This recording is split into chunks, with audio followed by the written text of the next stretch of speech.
O tema de hoje é quem tem ouvidos, ouça. Jesus usou algumas vezes essa expressão para chamar a atenção dos seus ouvintes. Olha, o que eu estou dizendo aqui, nem todos são capazes de ouvir. Nem todos têm maturidade espiritual para entender a mensagem. Quando ele dizia, quem tem ouvidos, ouça, todos escutavam com seus ouvidos carnais. Mas nem todos conseguiam ouvir com seus ouvidos espirituais. Então este estudo pretende falar um pouco sobre este assunto.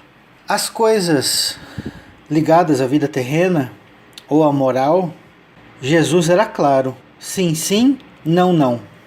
O que passar disso vem do maligno. Palavras do próprio Yeshua, do próprio Jesus. Mas quando ele falava da vida futura, quando ele falava do reino de Deus, das coisas espirituais, ele falava por figuras, por parábolas. Porque o homem terreno, que não conhece a vida futura, não tem comparações neste mundo que possam dar uma ideia exata do que existe no mundo espiritual, do que existe na eternidade, do que existirá na vida futura. Então eu pretendo passar algumas coisas e eu espero que os irmãos possam compreender aquilo que eu quero passar.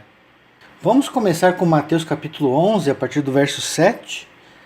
Então, em partindo eles, passou Jesus a dizer ao povo a respeito de João: que saíste a ver no deserto? Um caniço agitado pelo vento? Sim, que saíste a ver? Um homem vestido de roupas finas? Ora, os que vestem roupas finas assistem nos palácios reais. Mas para que saístes? Para ver um profeta? Sim, eu vos digo, é muito mais que profeta. Este é de quem está escrito: eis aí, eu envio diante de tua face o meu mensageiro, o meu anjo, o qual preparará o teu caminho diante de ti. Em verdade vos digo, entre os nascidos de mulher, ninguém apareceu maior do que João Batista, mas o menor no reino dos céus é maior do que ele. Desde os dias de João Batista até agora, o reino dos céus é tomado por esforço, e aos que se esforçam se apoderam dele. Porque todos os profetas e a lei profetizaram até João. E se quereis reconhecer, ele mesmo é Elias que estava para vir. Quem tem ouvidos para ouvir, ouça. Observe algumas coisas importantes aqui. No verso 10, está escrito que Deus enviaria um anjo, um mensageiro, antes da vinda de Jesus na terra. E um detalhe interessante é que Jesus afirma no verso 11 que dentre os nascidos de mulher, ninguém apareceu maior do que João Batista. Aqui nós temos que entender uma coisa. Não era Jesus que estava dizendo? E Jesus não é maior do que João Batista? E Jesus não era nascido de mulher? Sim. Mas Jesus aqui quer separar o mundo terreno até João Batista. Porque João Batista nasceu primeiro do que Jesus.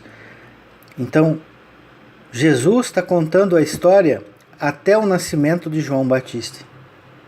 Então, dentre os nascidos de mulher, entre aspas, entre parentes, exceto Jesus, né? Porque Jesus é maior do que ele, ninguém apareceu maior do que João Batista. Mas o menor no reino dos céus, olha só, não tem só Jesus no reino dos céus. Existem outros anjos lá. Então, aonde está o reino dos céus? João Batista, este anjo, esse mensageiro, ele é o menor. E todos são maiores do que ele. Então vocês observem como é estar nas regiões celestiais. Como é estar no reino de Deus. Então até a vinda de João, o reino era tomado pela força ou pelo esforço. Aqueles que quisessem se salvar tinham que ter emuná, crer mais obedecer. Eles tinham que ir pelo cumprimento da lei. E Jesus, Yeshua, é o atalho, é o caminho suave, o caminho mais fácil que nos leva ao reino de Deus. Porque o fardo é leve e o jugo é suave. O próprio Jesus disse a seu respeito: olha, mas a lei salvava? Sim. Quando uma pessoa veio procurar Jesus: mestre, o que farei para alcançar a vida eterna? Observe a seguinte passagem de Lucas capítulo 10, a partir do verso 25.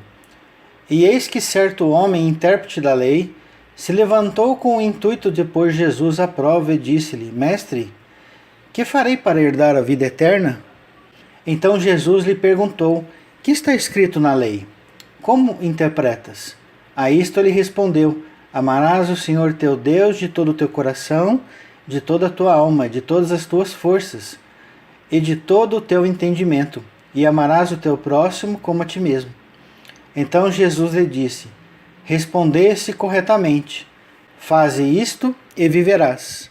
Observe como este homem respondeu corretamente, inclusive dizendo o resumo da lei de Deus, porque a lei de Deus é boa, o mandamento santo, justo e bom, porque as leis de Deus refletem o caráter de Deus. As leis de Deus refletem o caráter do legislador. Ora, quem criou as leis? Foi Deus. Então as leis não são más. As leis são uma guia de conduta para que o homem possa cumprir os propósitos e a vontade de Deus, para que haja ordem no mundo, no universo.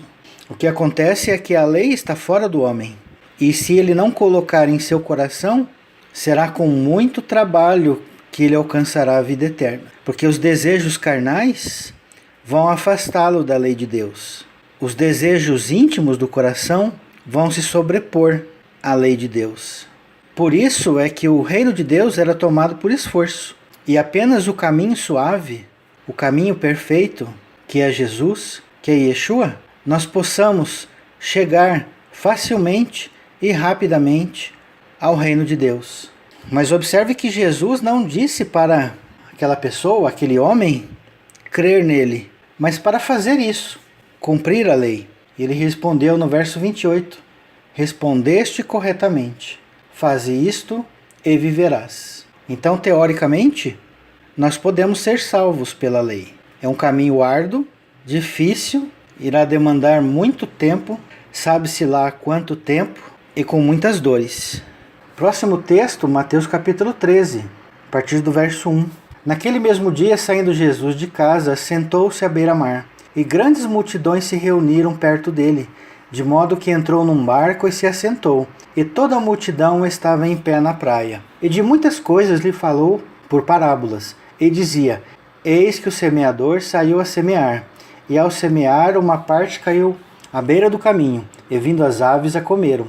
Outra parte caiu em solo rochoso, onde a terra era pouca, e logo nasceu, vista não ser profunda a terra. Saindo, porém, o sol a queimou, e porque não tinha raiz, secou-se. Outra caiu entre os espinhos, e os espinhos cresceram e a sufocaram. Outra, enfim, caiu em boa terra e deu fruto, a 100, a 60 e a 30 por um. Quem tem ouvidos para ouvir, ouça. Então se aproximaram os discípulos e lhe perguntaram: por que fala por parábolas? Ao que respondeu: porque a vós outro é dado conhecer os mistérios do reino dos céus, mas àqueles não lhe é isso concedido. Pois ao que tem se lhe dará, e terá em abundância, mas ao que não tem, até o que tem lhe será tirado. Por isso lhes falo por parábolas, porque vendo não veem, e ouvindo não ouvem, nem entendem. De sorte que nele se cumpre a profecia de Isaías: ouvireis com os ouvidos e de nenhum modo entendereis. Vereis com os olhos e de nenhum modo percebereis. Então por isso que Jesus dizia: quem tem ouvidos para ouvir, ouça. Porque aqueles que têm maturidade espiritual entenderiam a mensagem. Isso não quer dizer que Deus escolhe as pessoas como a doutrina calvinista ensina. Eu não digo que ela é uma doutrina falsa e herética, ela tem a sua parte de verdade. Contudo, o entendimento dos calvinistas é superficial. Na visão deles, é Deus que escolhe aquele que vai revelar daquele que não. Quando, na verdade, Deus amadurece o coração de seus filhos à medida que eles têm capacidade de entender a mensagem. A natureza não dá saltos. Então muitas vezes o homem quer pular etapas. Muitas vezes o homem quer pular degraus. Não adianta você colher um fruto que ainda está verde no pé. Você tem que deixá-lo no pé até que amadureça. E como o fruto amadurece? Ele vai recebendo seiva da árvore. Ele vai recebendo nutrientes. E o tempo também ajuda no processo. Não é do dia para a noite que o fruto amadurece. Não é do dia para a noite que a alma amadurece. Então essa seiva é a palavra de Deus. Quanto mais seiva o fruto recebe, mais ela vai amadurecendo. E aí é que Deus desperta aquela alma, aquele fruto, para entender a mensagem. Então uma pessoa que está ainda verde espiritualmente não conseguirá entender as mensagens de Deus. Não conseguirá entender as mensagens do reino. Ela ouvirá, mas não entenderá. Então Deus tem toda a eternidade para realizar a sua obra. Nós não podemos colocar Deus dentro de uma caixa, limitar o alcance de Deus, limitar o sacrifício que Jesus, Yeshua, fez na cruz. O que ele fez é estatuto perpétuo, vale por toda a eternidade. Então por que vamos limitar a obra de Jesus em 2000 anos? De maneira nenhuma. Em toda a eternidade haverá sempre a oportunidade de uma alma se arrepender. Em toda a eternidade haverá a oportunidade das almas que ainda são verdes espiritualmente, imaturas, amadurecerem. Deus não tem pressa, Ele tem o tempo ao seu dispor. Ele é Senhor do tempo. Deus também é soberano. Ele sabe todas as coisas. Ele conhece todos os seus filhos. Ele conhece todos os seus frutos. E sabe como cuidar de cada um deles. Sabe quando é hora de amadurecê-los. Sabe quando é hora de despertá-los. Sabe como agir no coração de cada um, por mais endurecido que este possa se encontrar.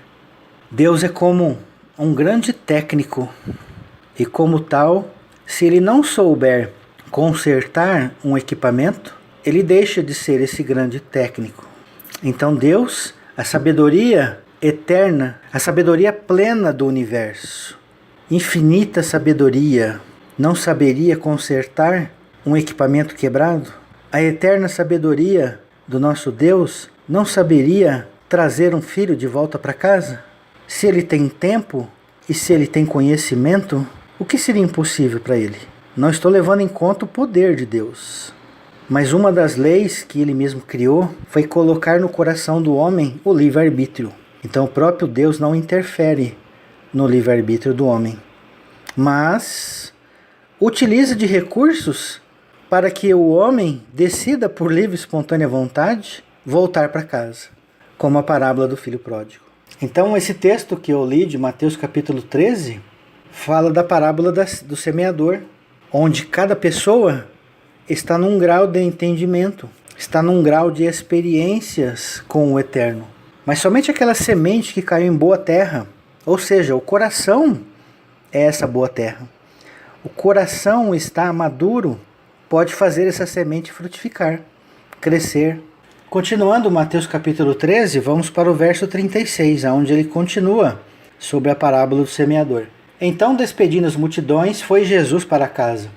E chegando-se a ele, os seus discípulos disseram: explica-nos a parábola do joio do campo. E ele respondeu: o que semeia a boa semente é o filho do homem. O campo é o mundo. A boa semente são os filhos do reino. Os joios são os filhos do maligno. O inimigo que o semeou é o diabo. A ceifa é a consumação do século. E os ceifeiros são os anjos. Pois assim como o joio é colhido e lançado ao fogo, assim será na consumação do século.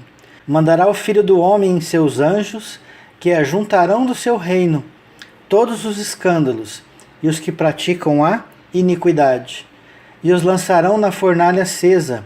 Ali haverá choro e ranger de dentes.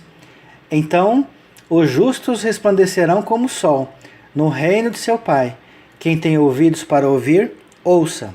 Ora, esse texto parece contradizer tudo aquilo que eu disse anteriormente, que Deus tem tempo, tem a eternidade e Deus tem sabedoria para trabalhar. Aqui Jesus fala que vai ter um tempo de colheita. Sim, é verdade. Contudo, nós devemos entender que há o contexto do planeta Terra, para o qual a nossa escritura foi escrita. Haverá um tempo de colheita, haverá um tempo de separação de grãos. E aqueles grãos que não estiverem maduros, aqueles grãos que não se parecerem com trigo, serão lançados no fogo para ser queimados. Então muitos irmãos interpretam isso de forma literal. Ah, tá vendo aqui? Esses irmãos vão ser eliminados. Esses irmãos vão ser aniquilados. Contudo, devemos entender que em outras passagens, Jesus nos ensina mais coisas, como da veste nupcial, que aquele que não estava vestido com a veste nupcial, o dono da festa mandou amarrar pés e mãos e lançá-los em trevas exteriores, aonde haveria choro e ranger de dentes. Então perceba que estão sendo levados a uma prisão, amarrados pés e mãos e lançados em trevas exteriores, fora da casa do Pai. O que é trevas exteriores? É ser colocado fora do arraial, é ser considerado leproso. Quem está leproso não pode fazer parte do banquete, não pode fazer parte do arraial. Precisa aguardar 7 dias para que o sacerdote o verifique novamente daqui a 7 dias para ver se está curado. E se não estiver curado, aguardar mais 7 dias. Deus não é hipócrita. Quando Jesus ensinou, quem vê a mim vê o Pai, então tudo que Jesus ensinava é a expressão máxima do Pai, é a expressão máxima de Deus, do Eterno. Amarás os vossos inimigos, ensinou Jesus. Perdoará 70 vezes 7, ensinou Jesus, para que vos tornei perfeitos como vosso Pai é perfeito. Ora, se o nosso Pai é perfeito, e se as palavras de Jesus são a expressão da verdade, Deus jamais pode odiar os inimigos. Deus jamais pode deixar de perdoar 70 vezes 7. Pois se alguém conseguisse perdoar 70 vezes 7, seria melhor do que Deus. Porque segundo a teologia tradicional, Deus os condenaria ou para o inferno eterno, segundo a crença de algumas denominações, e outras denominações Deus ressuscitaria para matar de novo, aniquilar. Então desconhecem o caráter de Deus, desconhecem o amor e a misericórdia de Deus, que são eternas. Se a misericórdia e o amor de Deus são eternas, é incompatível com o castigo eterno. E como eu disse, se a sabedoria de Deus é infinita, é incompatível pensar que Deus não tem conhecimento para resgatar os seus filhos. Sejam eles quais forem, sejam eles em que condição eles estiverem.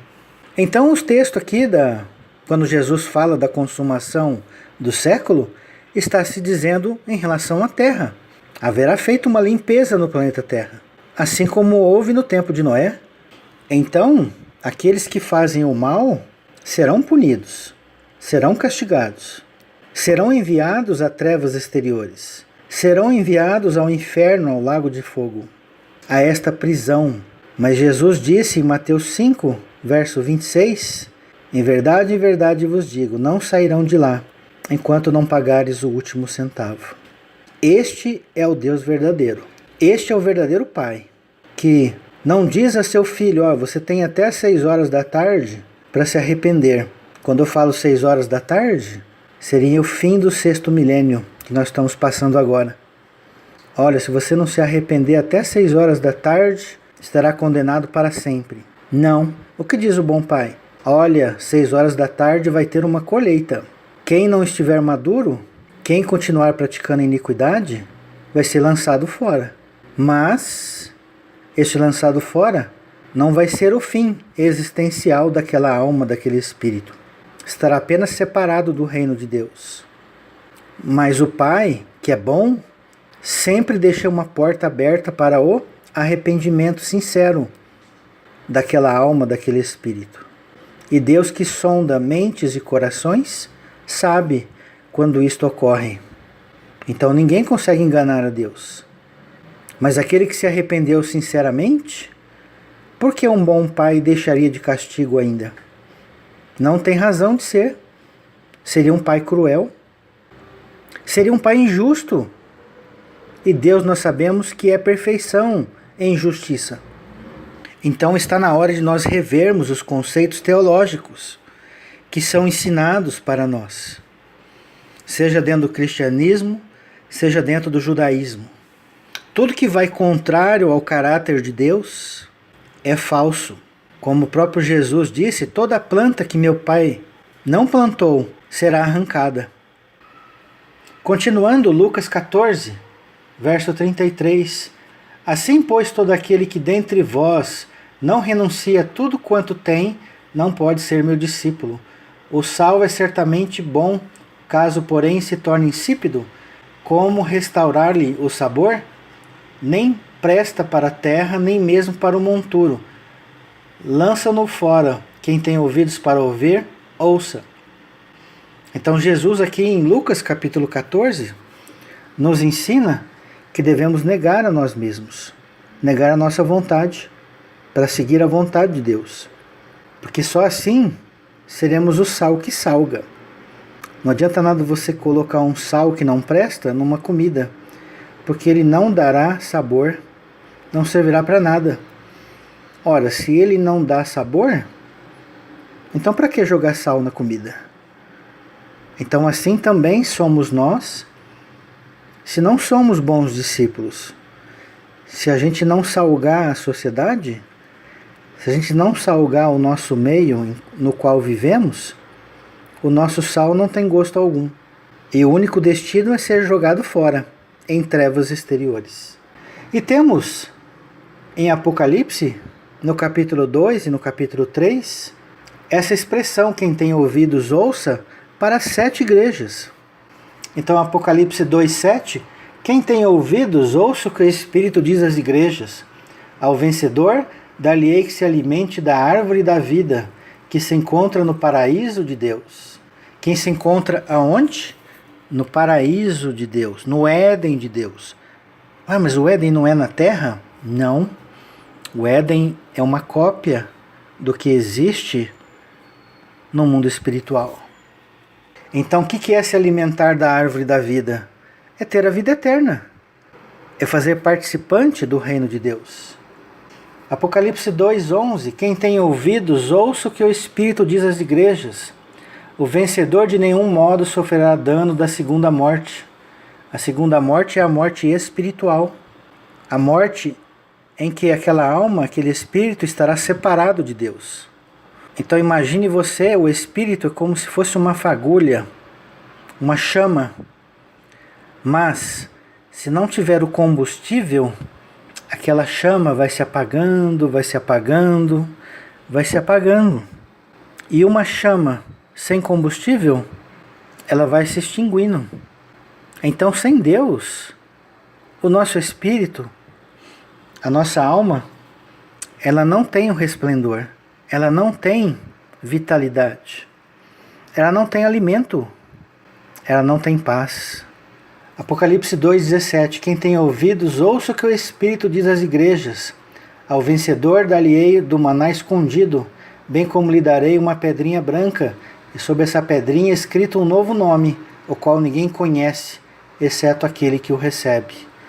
Apocalipse 2:26, ao vencedor que guardar até o fim as minhas obras, eu lhe darei autoridade sobre as nações, e com cetro de ferro as regerá, e as conduzirá a pedaços, como se fossem objetos de barro, assim como também eu recebi de meu Pai, e dar-lhe ainda a estrela da manhã.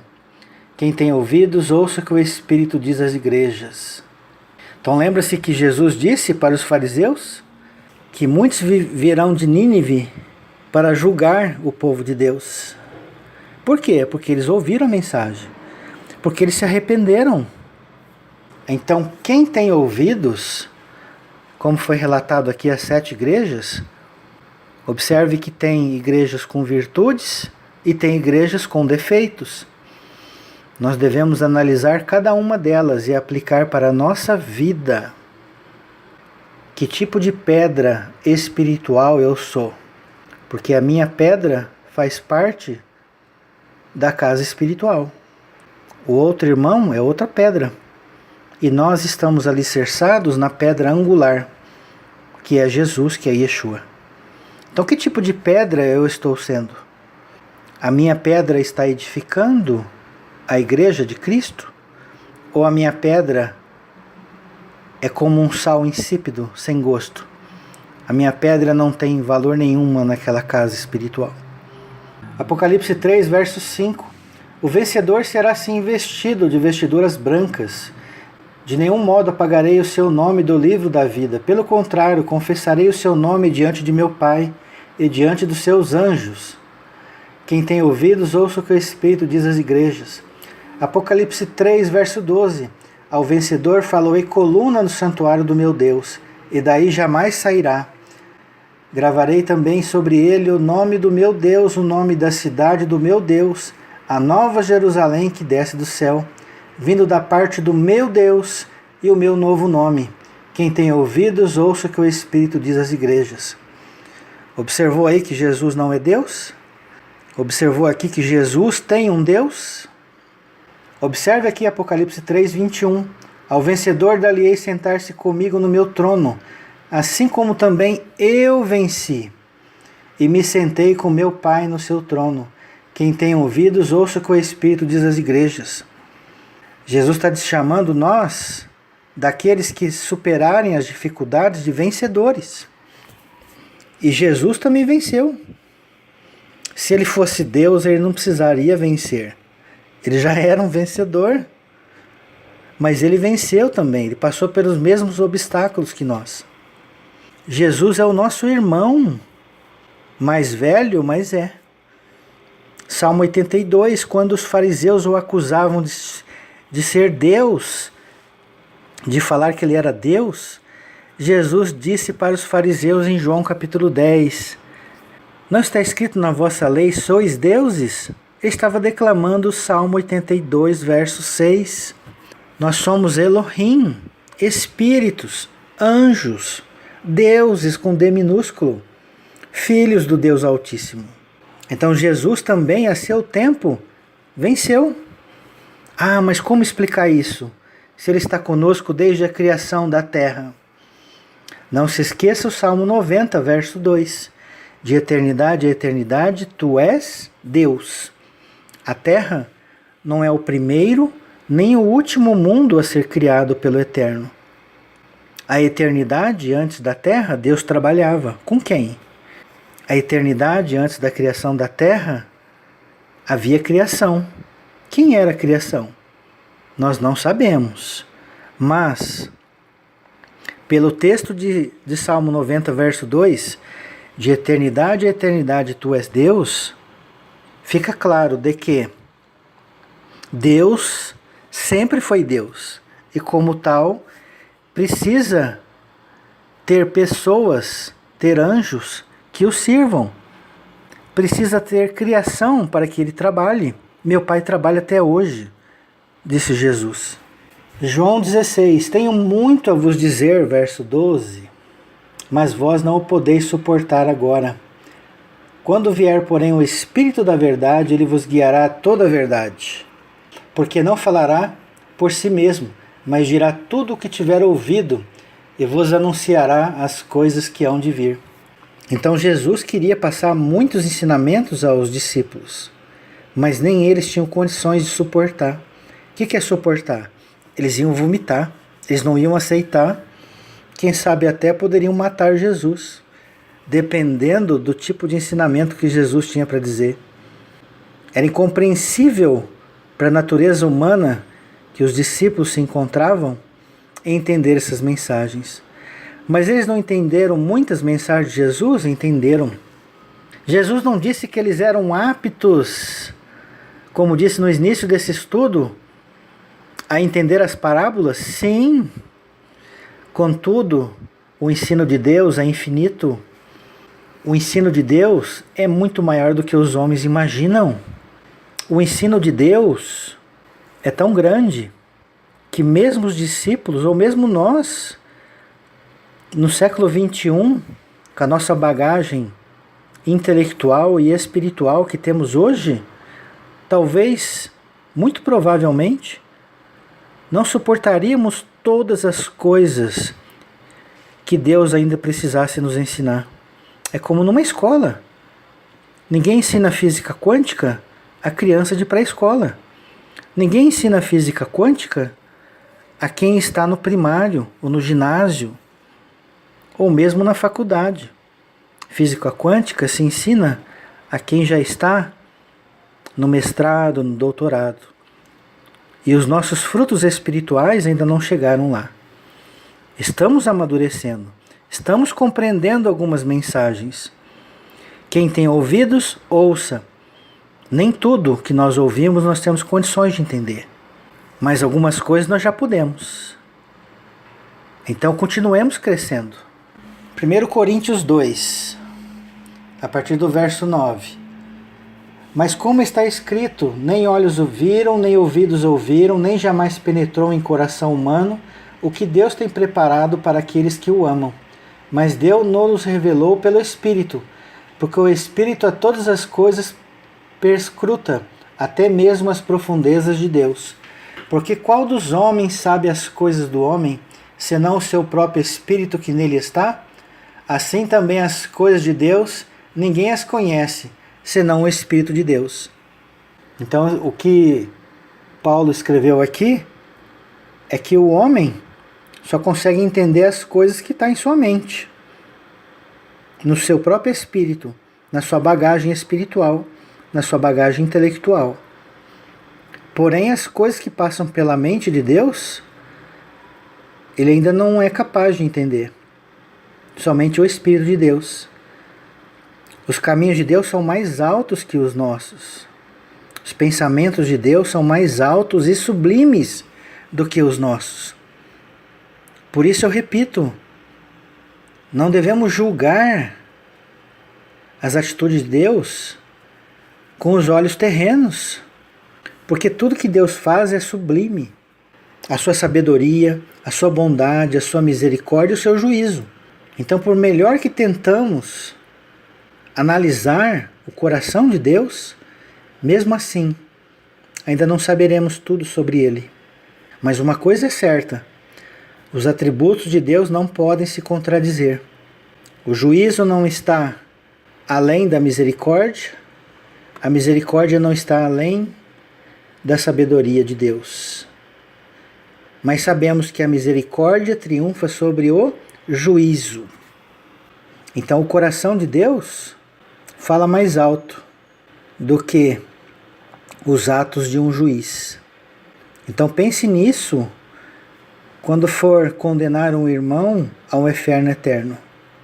Pense nisso ao falar que ninguém tem salvação. Pense nisso quando você decretar para alguém ou para um anjo que ele não tem salvação. Lembre-se que a misericórdia triunfa sobre o juízo. Se nós temos uma mãe que tem um filho, um bandido, essa mãe fica triste por o filho estar aprisionado.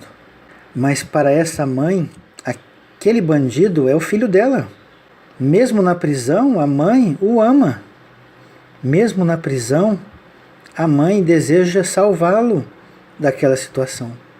E Deus o que faria? Deixaria na prisão eterna? Sofrendo? Choro e ranger de dentes? A sabedoria de Deus não faria algo que o seu coração deseja? Ou nós estamos criando um Deus segundo a nossa imagem e segundo a nossa semelhança? Eu creio no inferno eterno porque eu não admito que aquela pessoa pode ser salva. Ela matou meu pai, minha mãe, estuprou a minha filha. Então tem que ficar no inferno eterno sim, porque eu não perdoo. Percebe a diferença? Quando Jesus disse na cruz, Pai, perdoa que eles não sabem o que fazem, é o maior exemplo de amor de Deus que Jesus estava sentindo ali na cruz. Então é inadmissível que Jesus tinha dito tais palavras e o Pai, horas depois ou dias depois, pegasse esses algozes e jogasse no inferno eterno. Poderiam ser condenados? Sim. Poderiam ser castigados? Sim. Mas com esse amor de Jesus. Castigá-los com o fim de salvá-los. O próprio Satanás tem essa utilidade. 1 Coríntios 5,5. Entregue-o a Satanás para que através da destruição da carne o espírito seja salvo no dia do Senhor. Continuando, verso 12. Ora, nós não temos recebido o espírito do mundo, e sim o espírito que vem de Deus, para que conheçamos o que por Deus nos foi dado gratuitamente.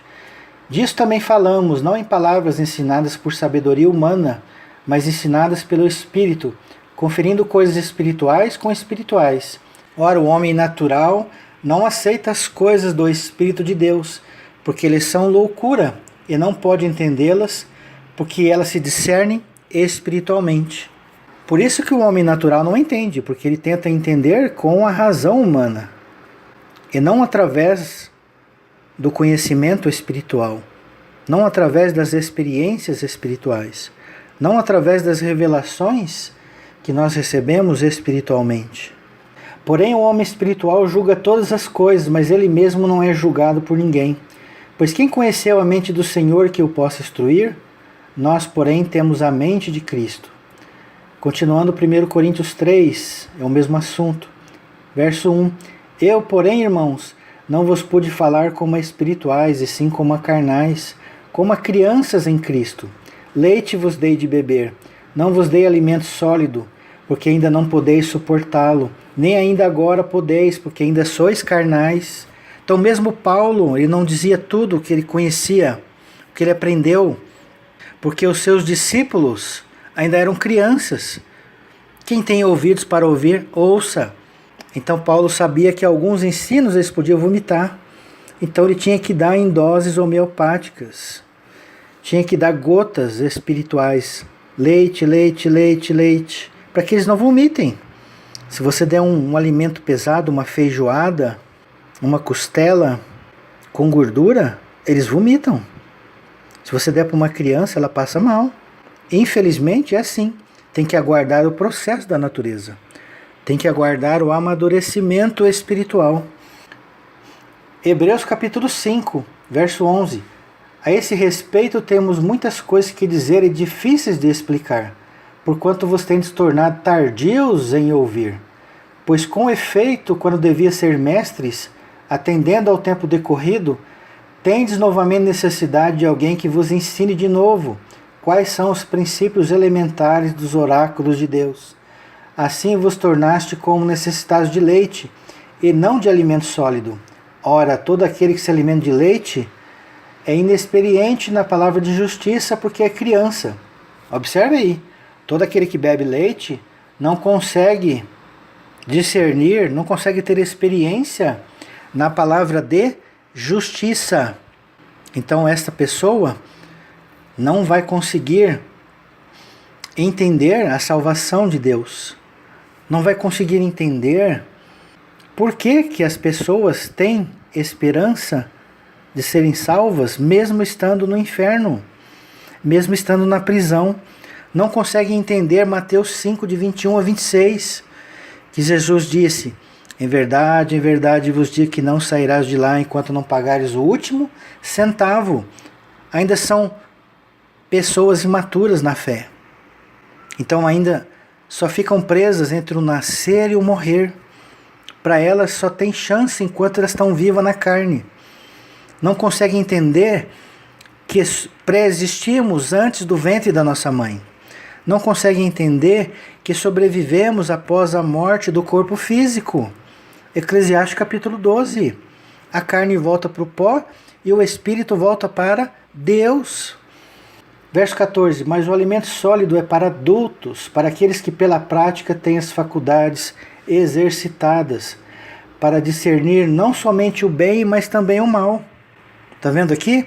Quanto mais alimento sólido, quanto mais conhecermos a Deus, quanto mais meditarmos sobre a vida, sobre a morte, sobre a eternidade, mais teremos condições de julgar o bem e o mal, a verdadeira justiça de Deus. Não transformar Deus em um homem que tem ciúmes, que tem inveja, que não perdoa, um Deus hipócrita. Infelizmente, as religiões criam um Deus hipócrita, porque tem essa ideia superficial, porque tem essa ideia imatura sobre o caráter de Deus. Então Jesus disse: tenho muito a vos dizer, mas vós não podeis suportar agora. Será que temos condições de suportar Jó 38, 21, em que ele já era nascido antes do tempo da criação da terra? Onde Deus mesmo disse para Jó: certamente tu sabes, Jó, porque você já era nascido neste tempo, porquanto seus dias são muito longos. Quem pode entender e suportar o Salmo 82, verso 6? E também Jó, capítulo 8, verso 9, afirmando que somos Elohim, espíritos, deuses. Somos de ontem, somos de antigamente, e nossos dias sobre a terra passam como a sombra, e morreremos como todos os homens. Quem pode suportar Salmo 90, verso 2? Antes que os montes nascessem e formassem a terra, e o mundo de eternidade a eternidade, tu és Deus. Observe aí no slide, em vermelho a palavra Olã, um longo período de tempo indeterminado e que pode ser eterno, eternidade. O Ad, em roxo, significa até. Em verde está a palavra Atá, que significa o tu, a segunda pessoa do singular masculino. E em marrom a palavra El, que é Deus. Então no hebraico está assim: Olã, Ad Olã, Atá, El. Então segue agora um breve áudio sobre essa explicação do Salmo 90, verso 2. De eternidade a eternidade, tu és Deus. Então nós temos que entender que entre as eternidades, Deus criou a terra. Ou Deus só tem 7.000 anos? Será que Deus só tem 7.000 anos? Não. Deus tem 3 bilhões de anos, segundo diz a ciência? Também não. Deus é eterno. E nós sabemos que a Terra não é eterna. Ela foi criada um dia. Então, de eternidade a eternidade, tu és Deus. Lembra do que eu falei que significa Olã? Um longo período de tempo indeterminado e que pode ser eterno. Então, qual é a melhor maneira de traduzir o Salmo 90? De um longo período de tempo indeterminado até um outro longo período de tempo indeterminado, tu és Deus. Porque duas eternidades a gente não consegue entender. Malemão a gente consegue entender uma eternidade, quanto mais duas. Olã, Ad Olã. Então, se Deus é eterno, se Deus é Deus desde toda a eternidade, há de convir que, em primeiro lugar, ele não estava sozinho. Quem de nós suportaria ficar sozinho uma eternidade passada? Quem de nós seria Deus sobre ninguém? O que adianta eu ser Deus se não existe ninguém? Então, para mim ser Deus, eu tenho que ter dois requisitos. Primeiro, qual é a minha função? Minha função é criador. Então eu tenho que fazer o meu trabalho durante toda a eternidade. Um marceneiro lida com madeira todo dia. Deus, que é criador, cria todo dia. Então antes da terra, o que Deus fazia? Ficava dormindo? Ficava roncando? Agora eu vou acordar e vou criar a terra. Criou a terra e aí resolveu as coisas na terra e voltou a dormir. Não, Deus vai ser de eternidade a eternidade Deus. Deus criador. Então você pensa que o nosso trabalho vai acabar? Não vai. Deus vai continuar criando depois que as coisas estiverem resolvidas na terra. Então, em primeiro lugar, Deus é criador. Em segundo lugar, ele tem que reinar sobre anjos, sobre pessoas. Então o que adianta ele ser Deus se na eternidade não tem ninguém? Ah, só vamos criar o homem a partir de agora. Então quem que adorava a Deus antes da terra? Não tinha ninguém. É um absurdo isso. Entende? Então de eternidade a eternidade, tu és Deus. Por isso que eu falo que o nosso parâmetro tem que ser cada vez mais alto. Não adianta eu nivelar por baixo as obras de Deus, porque senão eu vou entender muito superficial. Então, quando a Escritura diz que vai ser estabelecida a justiça na terra, o mal vai ser eliminado da terra, como que eu tenho que entender? Como começa Gênesis 1? Criou Deus o céu e a terra. Mas a criação de Deus é só a terra? É aí que eu queria chegar. Nosso Deus é Deus de uma criação só, na eternidade. Todo esse universo que a gente olha, as estrelas infinitas, as galáxias e galáxias, incontáveis galáxias. Só tem vida aqui? Deus fez tudo inútil para lá? Será que é isso? Só para ter uma ideia, na nossa galáxia tem um número incontáveis de estrelas. Estrelas é igual ao nosso Sol. E um número também incontáveis de planetas. Agora, só tem vida aqui? Será que é isso? Então, pela lógica, bom senso, é claro que não. Claro que tem vida em outros lugares. Ah, mas o homem não descobriu ainda. Ainda. Chegará o dia em que descobriremos. Agora, se eu fosse Deus, eu colocaria um mundo habitável longe do outro. Para quê? Para que um mundo não interferisse no outro. Deus é sábio. Então, quando fala que o mal vai ser exterminado da terra, está falando do contexto da terra. A Escritura foi feita para nós que moramos aqui na terra. Agora nós somos a última bolacha do pacote? Em todo o universo nós somos a última bolacha do pacote? Deus só criou nós. Na eternidade, não vou falar nem em 7.000 anos, na eternidade, só criou nós. É colocar Deus numa caixinha. É colocar Deus muito pequeno. A sua obra é muito maior do que a gente imagina. Está olhando o universo infinito? Pois pense que Deus é maior do que isso. Está olhando esse monte de mundos habitados no universo? É muito pequeno ainda. Então é difícil mensurar Deus.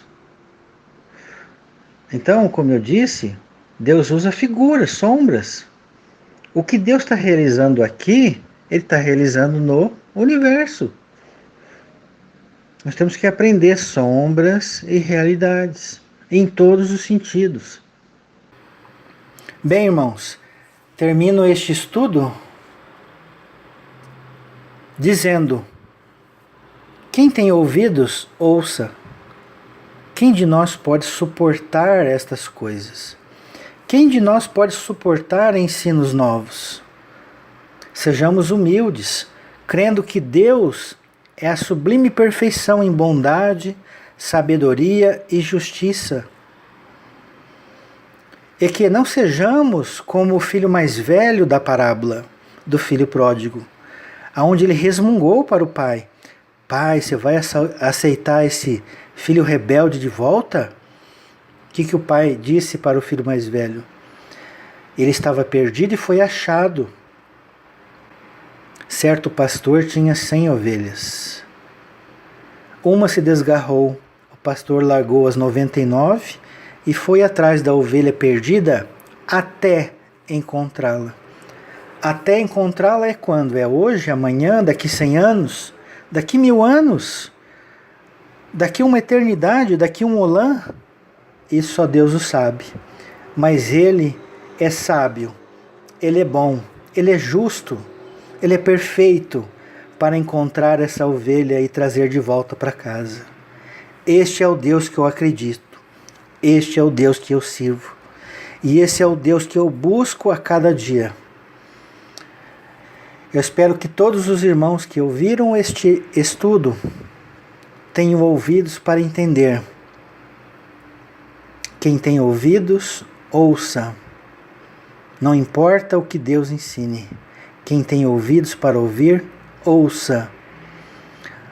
Vamos continuar crescendo, vamos continuar amadurecendo para que os nossos ouvidos espirituais fiquem atentos para cada vez que Jesus, para cada vez que o próprio Deus, ou para que Ele envie os seus anjos para nos ensinar coisas novas, estejamos aptos a ouvir. Um abraço a todos e shalom, shalom.